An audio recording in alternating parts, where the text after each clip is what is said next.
नमस्कार. आपल्या सगळ्यांचे सोशल महाराष्ट्र न्यूज चॅनलमध्ये हार्दिक स्वागत. चला वळूया तर एका नवीन बातमीकडे. आजची बातमी. परभणी येथे भारतीय संविधानाची विटंबना झाल्याची घटना घडल्यानंतर संपूर्ण राज्यभर त्याचे पडसाद उमटताना पाहायला मिळत आहे.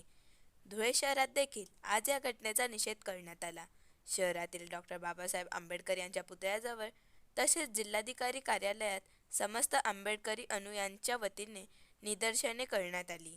या घटनेतील दोषी असणाऱ्यांवर कठोर कारवाई करण्याची मागणी या आंदोलनावेळी करण्यात आली.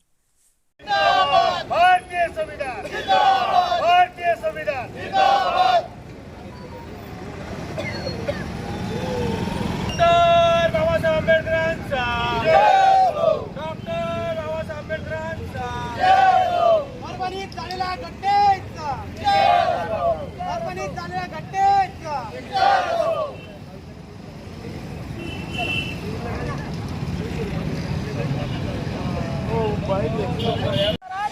विजय हो.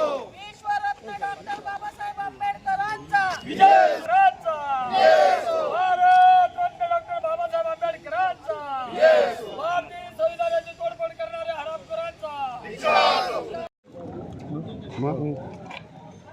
मी सिद्धार्थ वाघ.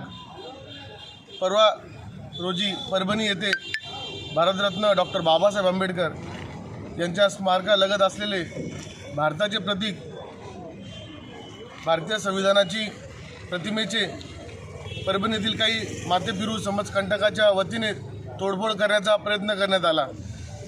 त्या तोडफोड करणाऱ्या हरामखोराला अटक करण्यात आलेली आहे. पण त्या ठिकाणी परभणी शहरातील संविधानप्रेमी व आंबेडकरवादी जनतेच्या वतीने मोठ्या प्रमाणात आंदोलन करण्यात आलेले होते. त्या आंदोलनाला काही समाजकंटकांनी हिंसक वळण दिलेलं आहे. त्या हिंसक वळणामध्ये पोलिसांनी जाणीवपूर्वक दलित वस्त्यांना, आंबेडकरी समाजातील तरुणांना टार्गेट करून कॉम्बिंग ऑपरेशन मोठ्या प्रमाणात तिथे राबवण्यात येत आहे.